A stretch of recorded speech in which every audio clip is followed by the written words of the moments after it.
কিন্তু আমার তো এখনই বিনিময় লাগবে দাদু। শোনো, তাড়াতাড়ি আমার ফোনে 500 টাকা পাঠাও। আমার কাছে তো এই মুহূর্তে 500 টাকা নাই রে। তোর 50 টাকা দিতে পারি, কিন্তু দোকান থেকে ক্যাশ আউট করতে পারবি না। এটা তুই মনে খাতা লিখে রাখ, 50 টাকা দিয়ে দেব। উঠতেছো না কেন দাদু? তো প্রবলেম না বলে তোমার ফোন দিই না বাবা, আমাদের ইন্টারভিউ আছে। তুই বড়লোক বাবার একটা একমাত্র ছেলে, আর তুই কই আসছিস এখন বলতো? কোথায় থাকবো? রুমে। তুই এক কাজ কর, তুই স্ট্রেট ছাদে চলে যা, ছাদে গিয়ে টুক করে একটা লাফ দিবি। আর আমার একটা ফোন আসছে, পরে আলাপ করতেছি। হ্যালো আম্মা, আম্মা কেন কি হইছে? কি হবে? ইন্টারভিউ আছে একটা। যা ইন্টারভিউ দিতে, আমি যাবো নাকি সাথে? তোমার যাওয়ার দরকার নেই, কিন্তু এটার অবস্থা দেখছো? 100 ইন্টারভিউ দিছে এক শার্ট পরে, এটা পরে যাবো ইন্টারভিউতে? 12 টাকারও তো নাই। তোমার হাজবেন্ড কি শুরু করছে আমার সাথে একটু বলো তো? আমি তো নিতে পারতেছি না। হাত খরচ দিবে না, না দিক সমস্যা নাই, বেসিক নিডের ব্যাপারটা তোমার দিবে নাকি? আচ্ছা ঠিক আছে, তুই যা। শোনো, আমি বলতেছিলাম কি, কাছে এসো। আমি তোমার ভালোবাসি, তাই না? ভালোবাসো তো, একটা প্রতিদিন আসছে 500 টাকা দাও। আমার কাছে 500 টাকা, আমার কাছে 500 টাকা নাই। কত আছে? 120-30 টাকা হবে। ভালো, আসলাম যেটা সিএনজিতে বাতাস খেতে খেতে যাবো, ঝুলতে ঝুলতে যাই। যা এখন। ভাড়া একদম 18,000 টাকা। প্রত্যেক মাসের 10-12 তারিখের মধ্যে ভাড়া দিলেই চলবে। আমার এই বাসার বাড়িওয়ালা অত্যন্ত ভদ্র এবং বিনয়ী। ওয়ালাইকুম আসসালাম। ভাড়া? জি। ভালো, ডিফারেন্ট। মানে বলছিলাম যে যখন বাসাটা ভাড়া নিবেন, জীবন তো শান্তি থাকবে না, আপনার জীবনে সব অশান্তি হয়ে যাবে। ভাইজান, আপনি এগুলো কি উল্টাপাল্টা কথা কইতেছেন? এত চিৎকার করবে, এত বাজে আচরণ করবে, সব আড়াটিয়াদের সামনে আপনাকে বেজ্জত করতে বলবে পানি কি তোর বাপের টাকার কেনা, তখন আপনি কি করবেন? ভাইজান, এগুলো সব মিছে কথা ভাইজান। আপা এদিকে আসুন তো, আপা শুনুন। এদেন ওনার বাবার নামে কি সব আজু কথাবার্তা বলতেছে দেখেন। বাবার নামে মানে এতক্ষণ যে বাড়িওয়ালা সম্পর্কে আপনি বলছিলেন, উনি আপনার বাবা হয়? হ্যাঁ, বাবা তো কি শত শত কথা বলিব, শত কথা চলিব। ভদ্রলোক কি পাগল? আমি নিজে বাবাকে এটা বলতে পারি না, হলেও বলতে পারবো না। তারপরেও শত সত্য কথা বলিব, সত্যের কথা চলিব, চুপ পারবো। এই যে আপনি যখন নিজের বাবার নামে এত কথা বলছেন, আপনি কি লজ্জা লাগছে না? আমি তো বলছি, হ্যাঁ আমি মিথ্যা বলছি? আপনি মিছা কথা কইতেছেন। ভাই তাহলে আর কি, মিথ্যাই বলছি। শত সত্য কথা বলিব, সত্যের কথা চলিব। ভাই আমি একটা কথা বলি, আমি গত 3 বছর থেকে এই বিল্ডিং এ ভাড়া থাকি। আঙ্কেলের মতো ভালো মানুষ এই পৃথিবীতে একটাও নেই। এরকম বাড়িওয়ালা আপনি পুরো ঢাকা শহরে খুঁজলেও পাবেন না। আই জব্বর, তুমি ভাইকে ভিতরে নিয়ে যাও, নিয়ে গিয়ে পুরোটা মাসে ভালো করে দেখাও। যাই যাও। দাঁড়ান, সদা সত্য কথা বলিব, সত্য পথে চলিব। আপনার ভাই ভাড়া লাগবে না।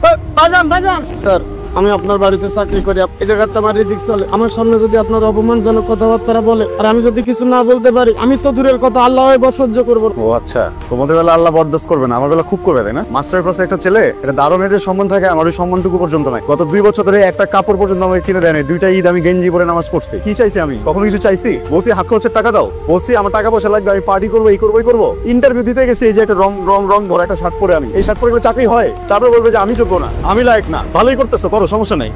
মা, তুমি যখন অনার্স সেকেন্ড ইয়ারে পড়তে, তখনই তো তোমার বাবা মারা যায়, তাই না? তখন তোমার হাত খরচের টাকা কে দিত না?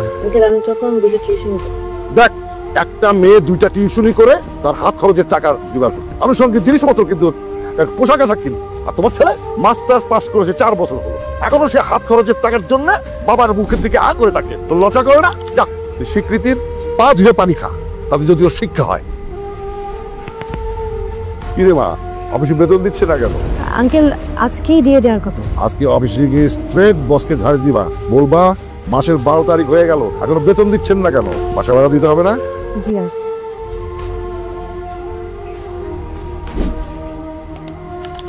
স্বীকৃতি, হ্যাঁ স্বীকৃতি, যাও বস ডাকে। আজকে বেতন হবে? আমি ভয় বলতে পারিনি, স্যারের মেজাজ অনেক খারাপ। কি হয়েছে, মেজাজ খারাপ কেন? আর এই মাসের মধ্যে নাকি মার্কেটের সমস্ত টাকা তুলে ফেলতে হবে। 1 মাসের মধ্যে সব টাকা তুলে ফেলতে হবে? বললেই হলো নাকি? এটা আমার বলে কি লাভ, বসকে গিয়ে বলো। আচ্ছা দেখতেছি। স্বীকৃতি, আজকে মাসের 12 তারিখ, বেতনটা হইলে ভালো হতো, স্যারকে একটু বলো না। আচ্ছা স্যার, আসুন, অ্যাজ আর্লি অ্যাজ পসিবল সমস্ত টাকাগুলো তুলে ফেলতে হবে। এই মাসের ভিতরে আমি সমস্ত টাকা ক্লিয়ার আছে দিবেন। আপনি আপনার ক্লায়েন্টদের সাথে কথা বলুন, যত দ্রুত সমস্ত পেমেন্ট ক্লিয়ার করে ফেলুন। জি sir, I will try. Sir, স্যালারিটা যদি একটু ক্লিয়ার করতেন। ঠিক আছে, অ্যাকাউন্টসে বলে দিচ্ছি, তুলে ফেলবেন টাকা। বাট যে কাজ আমি দিয়েছি সেই কাজ কিন্তু এই মাসের ভিতরে হতে হবে। Thank you so much sir, thank you. পাগলামি কেন করতেছো তুমি? আমি বলছি না আগে মাসে টাকাটা দিয়ে দিব, একদম সময় মতো টাকাটা দিয়ে দিব। আচ্ছা, আমার চালান আছে কত টাকা? আপনার কত ভাই? আচ্ছা, আসতে কত গেলাম? আমার দোকানে চালান আছে কত টাকা? আপনার পিছিয়ে গুলো আমার ব্যবসা চলবো? বলছি না দিয়ে দিব। আমার তো তোমার দোকানে আমার টাকা দেন না, আমি আজকে আটকে। সাদ্দাম, আমার কাছে টাকাটা নাই, আমার সেই টাকাটা থাকতো আমি তোমাকে দিতাম ভাই। কি হচ্ছে এখানে? না কিছু না, ও আমার ভাই ব্রাদার, ওর দোকান থেকে একটু খাইছি টাইছি, তো ওই বিষয় নিয়ে কথা। আপা আপনি শুনেন, 2500 টাকা পাই, আজকে মাস পর মাস ঘুরে যাচ্ছে। আপা আমার 2000 টাকা দেন তো, যে কয় টাকা চালান আছে? আমি একটু গরিব মানুষ। আচ্ছা কত টাকা পায়? 25 টাকা পাই। কিন্তু আপনি কি করতেছেন? প্লিজ এটা করেন না প্লিজ। পারলে আপনার বাচ্চারাও শুনেন, আমার লাইফে এরকম একটা টাইম পিরিয়ড ছিল খুব স্ট্রাগলিং, তারপর আস্তে আস্তে সব ঠিক হয়ে। শুনেন, আপনার যে টাকাটা দিলাম না, চাকরি পেয়ে প্রথম মাসের স্যালারি পেয়ে কিন্তু আমার টাকাটা শোধ করতে হবে, ঠিক আছে? আপনি কোন বিপদে পড়লে আমাকে বলুন, আমি আছি না আপনার জন্য। মানে না ওই যে প্রিয় মানুষটাকে ফোন দিচ্ছেন কিন্তু তা বন্ধ, ওঠার জন্য মনটা খারাপ না? কাকে ফোন দিচ্ছি? কে প্রেমিক ফোন দিচ্ছেন, ফোন বন্ধ হতেছে না? ওই আপনি ভাবছেন আমি আমার বয়ফ্রেন্ডকে? স্বাভাবিক না এত রাতের বেলা? ক্লায়েন্ট, টাইম মানে? অফিসের ক্লায়েন্ট। সরি। সেই দুপুরবেলা থেকে ফোনটা বন্ধ পাচ্ছি। তার কাছে আমি অনেকগুলো বিল পাই, so this is my responsibility. শুনুন, টেনশনের কিছু নাই, আমি আছি, বিপদ হলে বলবেন। হ্যাঁ আপনি যে নম্বরে কল করেছেন নম্বর চিনি এবং আমি কালকে রাত থেকে ওনাকে ফোন করছি, ওনার ফোনটা বন্ধ পাচ্ছি। এখন অফিসে এসে দেখি অফিসেও নেই। আচ্ছা ওনারা কোথায় বলতে পারবেন? আপা ওনারা তো 1 মাস আগেই অফিস ছেড়ে দিছে, আপনিও কি পাওলাদার? এই লোক অফিস ছাড়ার পর থেকে 20 থেকে 25 জন লোক, কারো কাছে 5 লাখ, কারো কাছে 7। এখন এই 10 লক্ষ টাকার দায় কে নেবে? স্বীকৃতি আব্বাকে এই মাসের মধ্যে পুরো টাকা জমা দিতে হবে, নাহলে কিন্তু আমি কেস করতে বাধ্য হবো। আমার কিন্তু কোনো দর ছিল না, তারপর ওরা আমাকে অফিস থেকে বের করে দিয়েছে। এবার 1 মাসের মধ্যে কি সম্ভব নতুন একটা জব খুঁজে এতগুলো টাকা জমিয়ে তারপর এগুলো পরিশোধ করা? হ্যালো দোস্ত, তোর পকেট করে টাকা করে 1 লাখ? আরে তোর জন্য তো বেশি একটা টাকা না, তাই না? দিয়ে দিব না।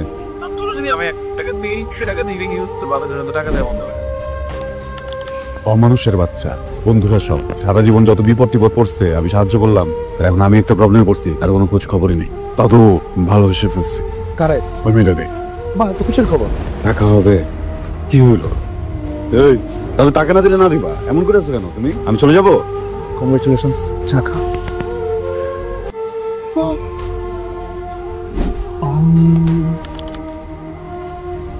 যদি আপনার ছেলেরা ফেরত চান তাহলে 3 ঘন্টার মধ্যে 10 লাখ টাকা আমাদের ঠিকানায় পাঠিয়ে দিবেন। নাহলে আপনার পোলারে পুলিশরা কিন্তু কোনো খবর দিবেন, তাহলে পড়াও যাইব, আপনিও যাইবেন। তুমি চিন্তা করো না, যত টাকা লাগে আমি সে তো উত্তর করে। শুধু কি তাই, ছেলেটাকে মেরে ধরে সেই ভিডিও বাবার কাছে পাঠিয়েছে। বাবা 10 লাখ টাকা ম্যানেজ করে রওনা দিছে। হ্যাঁ, যে খাবার দেন পাশে এই যে রাখলাম। ভাই তুমি যে একদিন দিছ আমার বাবার লক, ওর একদিন হয় নাই। বানছো কেমনি এমনি, বাড়াইবো এমনি, সোজা বাড়ি দিছে। কি লেগে?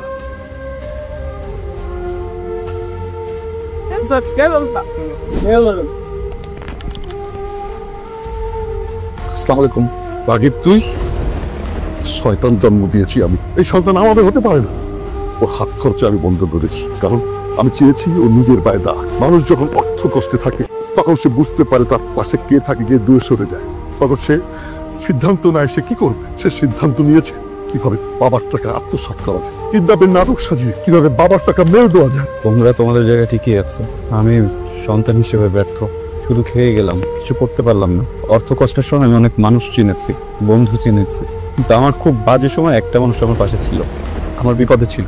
ওই মানুষটা আজকে অনেক বড় বিপদে পড়েছে, তাকে বাঁচানোর জন্য আমার এর থেকে আর ভালো কোনো বুদ্ধি মাথায় আসছিল না। কোন মানুষটা পাশে ছিল? বাবা যার পা ধোয়া পানি আমাকে খেতে বলেছিল, যার বাবা মারা যাওয়ার পরে সে পুরো পরিবারের খেয়াল রেখেছে। শিক্ষার্থী কি বিপদে পড়েছে শিক্ষার্থী? অফিসে ওর রেফারেন্সে একজন লোককে 10 লক্ষ টাকা লোন দেওয়া হয়েছে। ওই লোন ফেরত না দিয়ে লোক পালিয়েছে। অফিস স্বীকৃতিকে স্যাক করেছে আর বলেছে পুরো টাকাটা যদি ফেরত না দেয় মামলা হয়ে যাবে আপনার। কিন্তু দেখো, আমি যখন বিপদে বললাম তুমি কিন্তু সবার আগে টাকা নিয়ে দৌড়ে এসেছো। আজকে যদি স্বীকৃতি মরেও যায়, ওর জন্য কিন্তু ওর বাবা আসতে পারবে না। আসলে অসহায় আমি নিজে, না নিজের পরিবারের জন্য কখনো কিছু করতে পারলাম আর না নিজে ভালোবাসে মানুষটার জন্য কিছু। আমি ভুল করেছি, আই এম সরি বাবা, আই এম সরি মা। ওই যাচ্ছিস, আমি এত কিছু করেছি কার জন্য? এখন কি আমি কবরে নিয়ে যাবো? যা, এক্ষুনি যা। সে তো মা, যত টাকা লাগে ওকে দিয়ে দাও। এত ভালো মানুষ হওয়া যাবে না, পৃথিবী এত ভালো মানুষকে সহ্য করতে পারে না। স্বীকৃতি সবাই আপনার মতো না, সবাই আপনার মতো করে ভাবে না।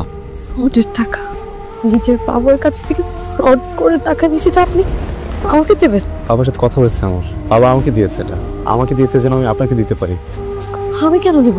স্বীকৃতি সময় হলে আমি টাকা ফেরত নেবো, কোনো সমস্যা নেই। এটা রাখুন প্লিজ। কিন্তু এত টাকা আমি কেন নেব? কেন নেবেন না আপনি? আমার প্রবলেম সব আপনি টাকা দিয়েছেন আমাকে। সেটা তো খুব সামান্য টাকা। সামান্য কি? এটা এটা এটা এটা এটা এটা আপনার টাকা। আপনার এই টাকার উপর আপনার ফ্যামিলির অধিকার আছে। আপনি কয়েকদিন পর বিয়ে করুন, বাচ্চা হবে, এইটার উপর শুধু তাদের অধিকার আছে, আমার কোনো অধিকার। ঠিকই তো আমি নিজে মানুষকে দিচ্ছি, এমন একজন মানুষকে দিচ্ছি যার সাথে সারা জীবন থাকতে চাই, তার প্রত্যেকটা প্রবলেমে তার পাশে থাকতে চাই। ঠিকই আমি আপনার সাথে সংসার করতে চাই। আমি আপনাকে যেভাবে ভালোবাসি আমাকে ভালোবাসবেন। ভালোবাসাই তো না, দয়া না, করুণা না তো, প্রতিদান না তো না। ভালোবাসার প্রতিদান হয় না স্বীকৃতি।